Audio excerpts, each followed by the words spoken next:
What's up, guys? This is Justin for the Tree of Woe Show TLC 2011 review.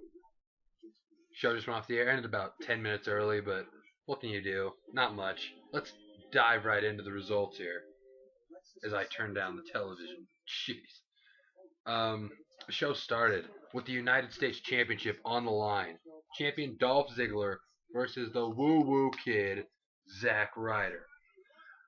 During this match, Dolph Ziggler had one spot where he was dropping all the elbows. He had like 12 straight elbow drops, just laying it on him. And Ryder hit the broski boot, and he's going for the pin. 1, 2. Vicky puts Dolph's foot on the rope. Can't do that. Vicky gets ejected. She gets tossed out. And then after that, Zack Ryder would take control of the match. Hits the Rough Rider for the win. New United States champion, Zack Ryder. It shows his dad in the crowd. It shows the Big O in the crowd. Crowd's going nuts. They love Zack Ryder. We love Zack Ryder. Congrats to him. Then cut backstage to Booker T and Alicia Fox just hanging out, talking about the match later. Oh, you look great. That was a terrible Alicia Fox voice, but you get the idea. And Cody Rhodes comes and attacks Booker T. Just lays him out, assaults him, and leaves him with a Merry Christmas, Booker. That's the end of that. The next match was a thrown on the card match, not announced. Air Boom versus Epico and Primo for the tag team championships. This match is pretty good. I mean, I picked Primo and Epico at the start just because I thought they were just still pissed at Evan Bourne for getting suspended. So they were just going to give him a what the hell, you lose, new champs, random. But wasn't to be. Kofi hits the Trouble in Paradise to retain the tag titles. So there you have it. Still, your tag team champions, Air Boom. And then right after the match, Evan Bourne went and hit the showers. Yeah. We then cut backstage again, which was a theme here tonight, as Josh Matthews is by the trainer's room, and he's telling us that Booker T may not be able to compete tonight, but he will give us an update for sure later. This is not confirmed. And then, what do? We go to a match? No, we stay backstage to Teddy Long, dressed as Santa Claus, and Hornswoggle. Doesn't matter. Not going to say anything.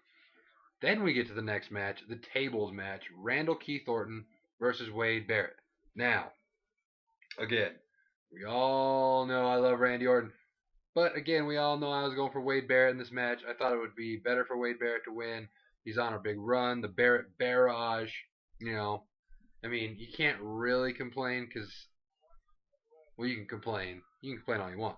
But it's not like the old days where Orton would just RKO. Like, he never got an RKO on Barrett leading up to the match. I mean, Barrett seemed to always get the upper hand, so you kind of had the feeling Orton might win. But I just really thought that maybe, just maybe, Barrett would get it, but wasn't to happen. Barrett was dominating most of the match, actually. And then he puts Orton on the table, climbs the top rope, and was going to attempt to elbow him or something, elbow drop. He jumps off, trying to put him to the table. Orton comes back to life, RKO out of nowhere. Never seen that before. RKO out of nowhere, through the table. Randy Orton wins. He's just giggly fresh. He's just giggling up a storm. Like, so there you go. I would have rather had Wade Barrett. Whatever. Not going to lose sleep over Randy Orton winning. But that was the result of this match. We then cut where? Oh, backstage. Backstage with the Bellas arguing with Teddy Long about who's naughty and who's nice. And Teddy Long gives them a phone number or something. But then Swagger comes in because Swagger is important. And Swagger wants Teddy Long to do something about the Mark Henry situation, beating him up. That's not very nice, he says. But then Sheamus comes in and they announce another random throw it on their match, Sheamus versus Jack Swagger for later. So look forward to that. Speaking of random matches thrown on the card, the next match for the Divas Championship, Beth Phoenix versus Kelly. I mean, I guess this was not really built up at all other than the Slammy award show where she came out when Kelly won the Slammy. So take that for what it's worth. But It looked like this match was going to end like so many other matches we saw during the summer with a glam slam setup, roll up 1, 2, 3, but didn't happen. The roll through happened on the glam slam, but Beth Phoenix kicked out, and Beth Phoenix wins like immediately after that. So she is still the Divas champion. So anything we've learned is that if they throw a random title match on there, they always are going to retain. Think back to when Cody Rhodes defended the IC title against Jomo in his dress clothes or whatever. So nothing special here. Beth Phoenix win. Kelly Kill looks like she was dead after the match. Can't confirm that. Sure looked like it. And then we go. Where'd we go again? Oh, well, backstage. We go backstage with Del Rio and Ricardo, and Del Rio's upset because he can't. Ricardo didn't get his car or something. That's his one job he has, and he didn't do it. And then the Miz comes in and says, "Hey, our little alliance we have going ends once the match starts." And Del Rio says, "Whoa, please. We never had an alliance. I was just using you." And the Miz is not a tough guy. He couldn't even beat up Ricardo Rodriguez. So Ricardo comes in with some food. Miz throws it in his face. Ooh, that'll teach him. And then we cut back to the ring, and Booker T's coming out. So apparently we're going to have this match. Finally, we have this match.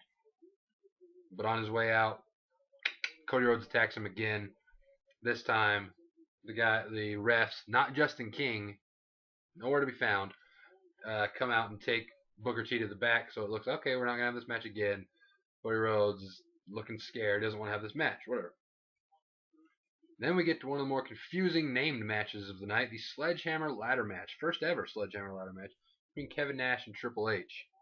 During Triple H's entrance, Jerry the King Lawler stated that Triple H has never looked better.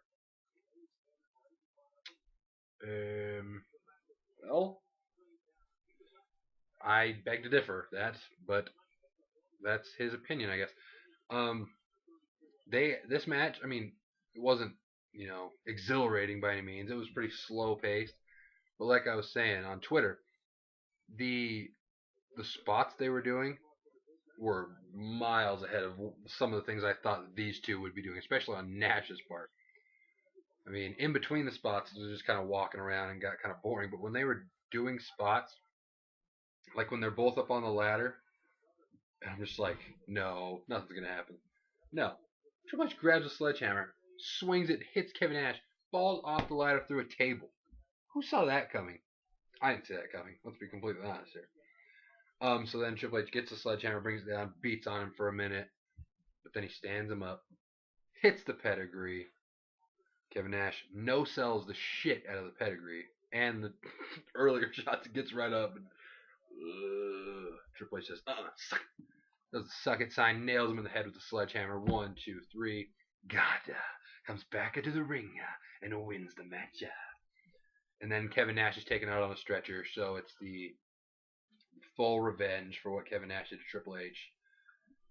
And hopefully this feud ends now. Match, I will give it credit. Better than I thought, but I had low expectations. So take that for what it's worth. And then we go where? Backstage. Matt Striker talking to CM Punk. John Laurinaitis comes in. CM Punk, he's told him he mailed his slammy to Punk. And he needs to focus on his match. But then, John Laurinaitis did something that no one could have expected. Oh, he texted. And did anything happen later in the night that would have made us think he was texting something? No. Yeah. We then get random match for nothing. Jack Swagger versus Sheamus. Long story short, Sheamus wins by a brogue kick. What did we really expect? Nothing at all. And then we cut to Big Show. I bet you can guess where he was. He was backstage. He was basically just saying that tonight he can use chairs and that Henry's reign of terror is over and his 9-year drought is over of being champion. And then we cut right to the match. Big Show versus Mark Henry. Very beginning of this match, Big Show throws all the chairs into the ring. He's just walking around the ring, throwing every chair he can find in there. Mark Henry says, "Screw that noise, player." While he leaves, man, you crazy. This ain't happening. Give me my title. Grabs the title, starts leaving. They go out, battle outside for a little bit. Mark Henry nails Big Show's hand, setting up the psychology that, my goddamn hand hurts, so I can't punch you. Or could he? I don't know. So yeah, then they head back in the ring, and then all of a sudden, right out of nowhere, whoa, weapon of mass destruction, knockout punch, 1, 2, 3. Yeah, like 5 or 6 minute match, literally. Big Show wins. I think if you read any reports, it said that Mark Henry was actually injured. Like earlier this week, he was like rushed to the hospital or something, according to wherever I read it. But so I'm thinking maybe that's what it was. Just get him in there. What a man, though. If he really was there to go in there and just do it. And then we get to the part where most of us will remember this for. Big Show celebrating. I know my friend Erlin. Man, however you pronounce your name, you were just running around the house, I bet. But then Mark Henry gets up. Hey, what's the strongest man? Whoop that ass. Hits him with some chairs, hits a DDT. You start hearing the crowd. If you listen carefully, you could hear Daniel Bryan. And then right then, Daniel Bryan comes rolling out. He cast his shit. Gives him the briefcase. Pins the Big Show still out cold. 1, 2, 3. Daniel Bryan is World Heavyweight Champion. This one was not called back like that time on SmackDown. He's running and he's mocking Michael Cole. He's up on the table. He's like, look at this shit, though. Look at this, though. He's going into the crowd. He's like right in the crowd's face, holding it up. Everyone's just like, whoa. Shock factor for days. Yeah, so Daniel Bryan is champion. I'm serious. Daniel Bryan cashes in, World Heavyweight Champion. So we'll have to see where this goes as far as, is he going to feud with Big Show now? Is he going to turn heel? Is the Big Show going to turn heel? Is Mark Henry going to be okay and he's going to get his rematch? There's a lot of things that can go here. So I'm interested to see where this goes before I pass judgment. Unlike most people I saw on Twitter, if you follow Tree of Woe Show on Twitter, I retweeted like 15 straight negative tweets about the whole Daniel Bryan situation. And I'm just like, I thought the internet was supposed to be the one demographic of people that like Daniel Bryan. Because, like, you know, like when you hear, like, oh, mainstream fans don't cheer Daniel Bryan, they don't know what's going on. But, you know, he always had the internet crowd. I know there were a lot of people, I'm sure there were a lot of people happy about it. But, I mean, it was just, so I retweeted all, because it was like 15 in a row. I was like, wow, I thought the internet was supposed to like Daniel Bryan, but I don't know. Go on there, look at the retweets. Some of them were, I mean, I don't like Daniel Bryan by any means, but would I rather have him champion as Big Show, even though it makes no sense? Yeah, I would actually, because it's like, why wait this thing out till WrestleMania? Why not just get it over with? Okay, they might have made a mistake by giving him Money in the Bank in the first place and not building him up, but why not just have it right now, shock value, instead of saving it for WrestleMania where it'll just be confused. I don't know. So yeah, not really any complaints. I'd rather have Mark Henry as champ, but if he's hurt, I'd much rather have Daniel Bryan than Big Show. So there you have that. And then we end up having the Intercontinental title match, Cody Rhodes versus Booker T. Booker T definitely looked a lot better than Triple H. I mean, he actually looked in shape. Triple H was just beer gut, whatever.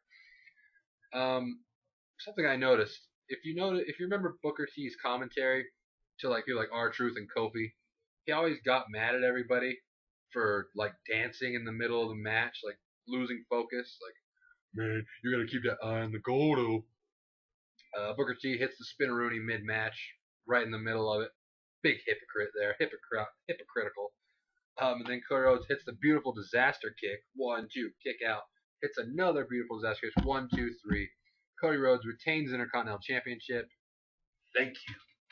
I was getting a little nervous that the Booker T was going to win, I'll be honest. But that's good. Good job, Booker T, putting over Cody Rhodes, even though it took you getting attacked from behind twice earlier in the night and 2 beautiful disaster kicks to beat you. Hey, still beat you. So thank you, Booker T, for helping Cody Rhodes out. So that's it. There's Cody Rhodes. Then we get on to the main event of the evening, the WWE Championship TLC match, CM Punk versus Alberto Del Rio versus The Miz. The first real key little thing that happened in this match was Ricardo ended up like a couple minutes into the match, handcuffing CM Punk to the ladder, the little part that bends to make it come in and out. I don't major in ladder, you know, ladder parts, but you get the idea. So he has him to that. So it looked like Miz was screwed. You're thinking, oh man, or Miz, Punk is screwed. So you're like, oh man, he's gonna not get out of there. There's not even a key or nothing. Like you look back to old handcuff, like Orton, Cena, I Quit. Orton was wearing the key the whole time in that pay-per-view. So it's like, okay, Cena will get it eventually. This one, you're like, oh, okay. But that ended quickly as CM Punk just kicked the shit out of it and broke off the ladder. So he was free. And then Del Rio goes all aggressive Del Rio again and ends up having an armbar on the Miz with the ladder outside the ring, way out there. And then he puts it on Punk with the chair instead of the ladder on his arm. And then Del Rio goes up, climbs the ladder. Miz and Punk push him off the ladder. He falls onto the ropes. They're both out for a while. Oh, and then Del Rio had a spot where Punk was up on top of the turnbuckle. Del Rio jumps up and like flash kicks him, whatever that thing's called. Punk just falls to the table. They got a holy shit chant. That's when you know it's going good. But now as they're all down, Ricardo starts climbing the ladder. He's just climbing the ladder. Then Miz and Punk get to their feet. Push it over. He goes straight through a table on the outside of the ring. Dick. That looked like it hurt. Oh, man. And then as they get back in the ring, Miz re-handcuffs Punk, but this time to the turnbuckle. So now you're thinking, oh boy, it's going to be like Hell in the Cell, where they locked Cena out. So, you know, they wanted Cena to lose, but now it's like, okay, you can't blame him. There's nothing he could do. He was outside the cell. So I was thinking, oh man, he's going to be stuck there and someone's going to climb up and get it. But no. Punk starts ripping stuff off the turnbuckle as they're climbing the ladder. He twists out the entire thing, breaks free as they're both climbing the ladder, goes up. Del Rio gets pushed off. Miz gets pushed off, and they're both fighting up there for it. Oh, just trying. Finally, they both jump down. GTS on the Miz. Punk climbs up, grabs the title, successfully retains the championship. Good work, CM Punk. So he will be the champ going into Royal Rumble. We'll see where it goes from here. That is the show. So if you watched the show, which I'm sure you did, let's be serious, tell me your comments on any of the matches, how you thought they did, what you would have changed, if anything. I want to hear your thoughts on the Daniel Bryan situation, because you are the internet. And maybe the YouTube internet is different than the Twitter internet, because Twitter was pissed off about Daniel Bryan. I want to hear what you guys think, because I'm thinking, if I was okay with it, and I don't like Daniel Bryan at all, unless he turns heel, then I'm down. Join the fan club. I want to hear what you guys feel, because it's like, I thought if anybody, I'd be the most pissed, and I was okay with it. So tell me what you guys think about that and everything else. What were your thoughts on the Nash Triple H match? Did it match your expectations, higher, lower? Anything you want to talk about, write it down there. Subscribe up here. Like somewhere over here. Look at the shirt. Look at the face. That's about all. So again, hope you guys enjoyed the show. It was, I don't even know at this point. I don't know how to grade it or anything, but there were some entertaining things that happened, and some things were better than I thought, some things weren't. But again, it's not up to me. You guys tell me what you thought. And that's about it. This is the Tree of Woe show signing off. Good night, America. No John Cena tonight. No Kane tonight. I'm proud of you, John Cena, for staying off a card. Salute. Woo, woo, woo. You know it.